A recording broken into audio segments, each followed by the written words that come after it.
बाड़मेर से मिल रही बड़ी खबर का रुख करेंगे। शिव विधायक रविंद्र सिंह भाटी को जान से मारने की धमकी मिली है। वीडियो के जरिए जान से मारने की धमकी दी गई। रविंद्र सिंह भाटी को लगातार इस तरीके की धमकियां मिल रही हैं। धमकी के बाद से समर्थकों में भारी आक्रोश दिखाई दे रहा है। बाड़मेर पुलिस ने हालांकि पूरे मामले पर जांच शुरू की है और आश्वासन दिया गया है कि जल्द ही धमकीबाजों को गिरफ्तार कर लिया जाएगा। हालांकि जो उनके समर्थक हैं उनमें लगातार इस तरीके की जो धमकियां मिल रही है उसे लेकर खासा आक्रोश दिखाई दे रहा है। तो वीडियो के जरिए एक बार फिर से शिव विधायक को जान से मारने की धमकी मिली है। और करेंगे एक और बड़ी खबर का। एल्विश यादव से जुड़ी बड़ी खबर सामने आ रही है। बताया जा रहा है कि एल्विश यादव की मुश्किलें और भी ज्यादा बढ़ सकती हैं। मुख्य शिकायतकर्ता से ईडी ने पूछताछ की। गौरव गुप्ता से ईडी ने पूछताछ शुरू की है। गौरव गुप्ता ने कई अहम जानकारियां ईडी के साथ साझा की है। इस केस से जुड़े कई सबूत भी दिए गए हैं। दिल्ली स्थित ईडी मुख्यालय में पूछताछ की गई। सोमवार को बयान भी दर्ज करवाया गया और इसमें कई अहम सबूत भी मिले और ऐसे माना जा रहा है कि एल्विश यादव की मुश्किलें और ज्यादा बढ़ सकती हैं।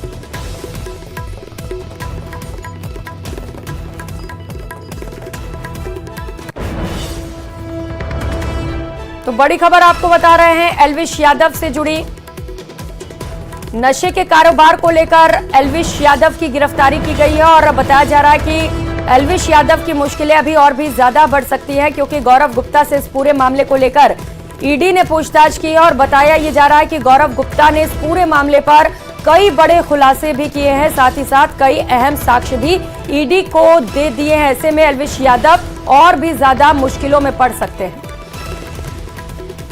छत्तीसगढ़ के बीजापुर से बड़ी खबर है। आईटी की गाड़ी पर नक्सलियों ने विस्फोट कर दिया। गाड़ी में थानेदार के साथ आरक्षक तैनात भी थे। थानेदार और आरक्षक बताया जा रहा है कि दोनों सुरक्षित हैं। तो गनमल नाला के पास विस्फोट हुआ। एसपी जितेंद्र यादव ने घटना की पुष्टि कर दी है। बड़ी खबर इस वक्त की आपको बता रहे हैं जहां पर गाड़ी पर विस्फोट हुआ है। टीआई की यह गाड़ी बताई जा रही है। नक्सलियों ने इस पर विस्फोट किया। थानेदार के साथ ही आरक्षक भी इस गाड़ी में तैनात थे। हालांकि बड़ी राहत की बात यह है कि विस्फोट के बाद थानेदार और आरक्षक दोनों ही सुरक्षित हैं। तो एसपी की ओर से इस पूरे मामले की पुष्टि कर दी गई है। एक और नक्सलियों द्वारा विस्फोट की खबर है। बीजापुर से यह बड़ी खबर, छत्तीसगढ़ से यह खबर जहां पर नक्सलवाद हमेशा एक्टिव रहते हैं।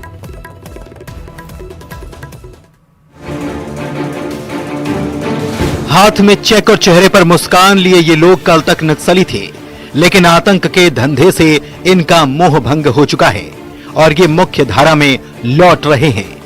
बीजापुर में 30 नक्सलियों ने पुलिस के सामने हथियार डाल दिए। सरेंडर करने वालों में 9 इनामी नक्सली भी शामिल हैं। सीआरपीएफ के डीआईजी और एसपी ने सरेंडर करने वाले नक्सलियों को सुरक्षा के साथ ही मदद का भरोसा दिलाया।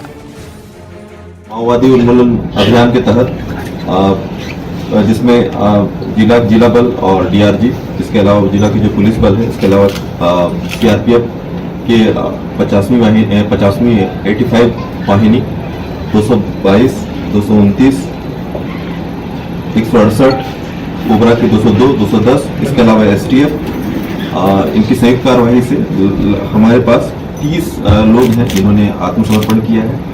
इनका जो आत्मसमर्पण करने का जो मुख्य कारण है वो जो नक्सलियों, जो माओवादियों हैं, उनके विचारधारा से ये क्षुब्ध थे और जो छत्तीसगढ़ की जो पुनर्वास नीति है उस पे उसका जो प्रभाव है, उसमें जो प्रावधान है, उनके तहत इन्होंने आत्मसमर्पण किया है।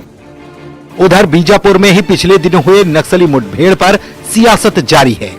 कांग्रेस ने घटना की जांच के लिए 8 सदस्यों की समिति का गठन किया है। कांग्रेस ने ग्रामीणों के बयान का हवाला दिया और आम लोगों को मार गिराने की बात कही।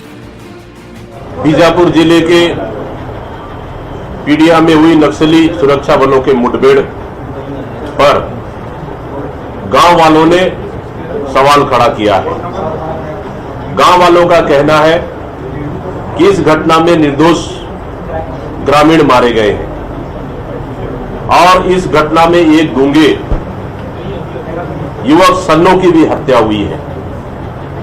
गांव वालों के सवाल के बाद कांग्रेस पार्टी ने इस घटना की जांच करने का निर्णय लिया है।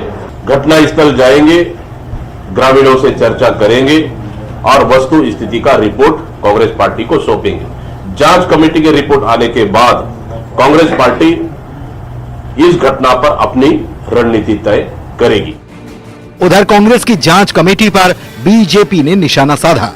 साथ ही कांग्रेस पर सुरक्षा बलों की कार्रवाई पर सवाल उठाने के आरोप जड़ दिए। डिप्टी सीएम अरुण साव ने कांग्रेस पर नक्सलियों को संरक्षण देने के आरोप लगाए। 5 साल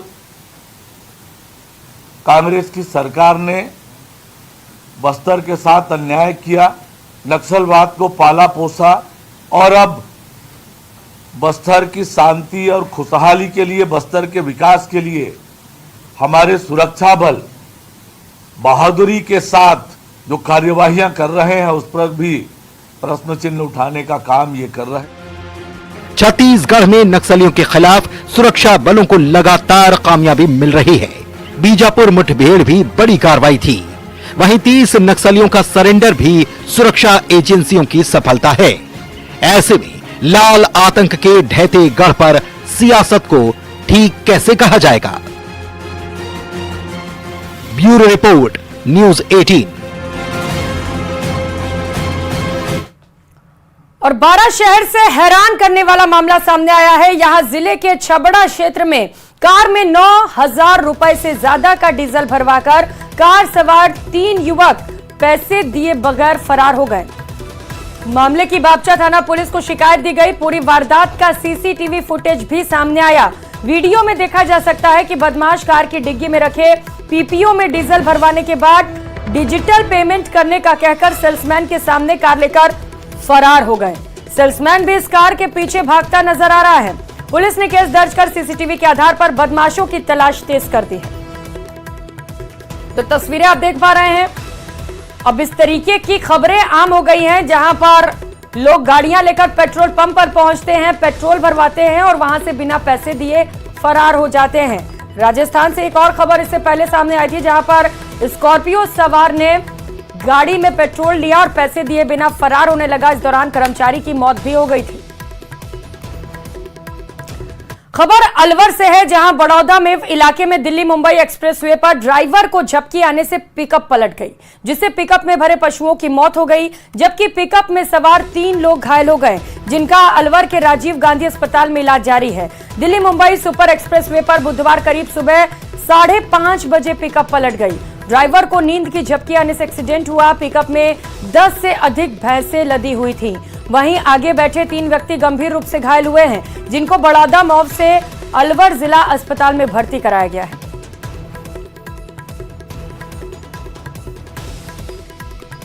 और अब खबर